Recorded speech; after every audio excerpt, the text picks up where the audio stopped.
wargabdhahan wadooyinka dhexdooda saakooyinka ku bedelanaya laami gabar saaka iskaga bedelaysa indhahay uu qabtan ilaahay baa igu og.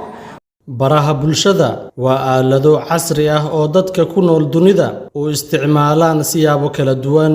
Sheekh Cabdiwali oo ka mid ah culimada Mandheera ayaa walaac xoogan ka muujiyay sida dhalinyarada Mandheera u adeegsadaan baraha bulshada gaar ahaan aalada TikTok.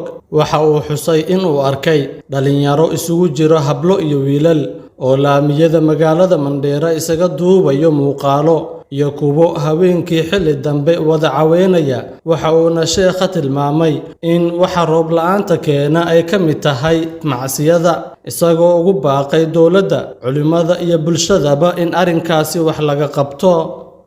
waxyaalaha ugu yaab badan aan aragnay waxa weeyaan walaalayaal gabdho iyo wiilal wadooyinkii iyo laamiyadii maaragtay duhurkii taagan casarkii taagan magaaladii Mandheera alxamdulillah waa naloo qurxiyay.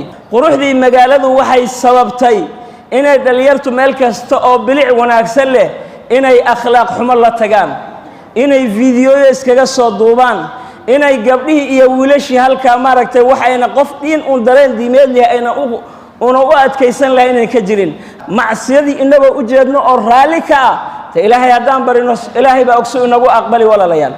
niman aan islaamba ahayn oo gabdhihii mootooyinkooda kolba dhinac ugu wada war gabdhahan wadooyinka dhexdooda saakooyinka ku bedelanaya laami gabar saaka iskaga bedelaysa indhahay uu qabtan ilaahay baa igu og. waxay indhahaygu qabteen oon arkay dhalinyar reer Mandheera ah oo tiim ah oo gabdhiyo wiilal ah oo habeen wax la yiraahdo Carabiga samar caways ma la dhahaa caways meel ku sameynaya waa wiilal gabdha maartay dhalinyar ah iyo gabdha gashaantimo ah oo kaamirooyin wata oo cawaysin meel ku sameynayaan Mandheera dhexdeeda ku arkay walaalayaal oo guryahoodii ka soo baxay oo gabdhuhu ay garbasaare iyo duruuc maalkii ah baalkii beer maxay qariyo iyo isu bacweyne wada wataan oo wiilashuna wiilal wada iskooriso wada foodhuuba yihiin. marka walaalayaal hawsha iyada gabdhahaasna odayaashii aabayaashii inteena iyo inta Mandheera joogtaa dhashay wiilashana inteena iyo inteena la dhashay baa dhashay walaalayaal. marka waxaan leeyahay war cuqubooyinka waxa keena roob la'aanta waxa keena cudurrada waxa keena waxa asal u ah macsiyo. macsiyada haddaan laga hortagina tacum way caam yeelaysaa ummadda oo dhan bay wada gaa alkhayr yakhus wal musiiba tacum khayrku cid gaar ah hesha laakiin musiibada ay timaado tacum saaliha wa taalih xumaantiina u jeedna zuulinna ka walaalayaal odayaasha kaliya zuulin kara culimada kaliya zuulin kara maamulka iyo dawladda zuulin kara bulshada iyo mujtamaca zuulin kara macsiyadii inagoo u jeedno oo raalli ka ah ta ilaahay haddaan barino ilaahay baa ogso inagu aqbali walaalayaal. Sheekh Cabdiwali ayaa dhanka kale tilmaamay in magaalada Mandheera ay ahaan jirtay magaalo diimeed markii loo eego gayiga iyo Soomaalidu degto. war magaalada Mandheera magaalo diineed bay ahayd.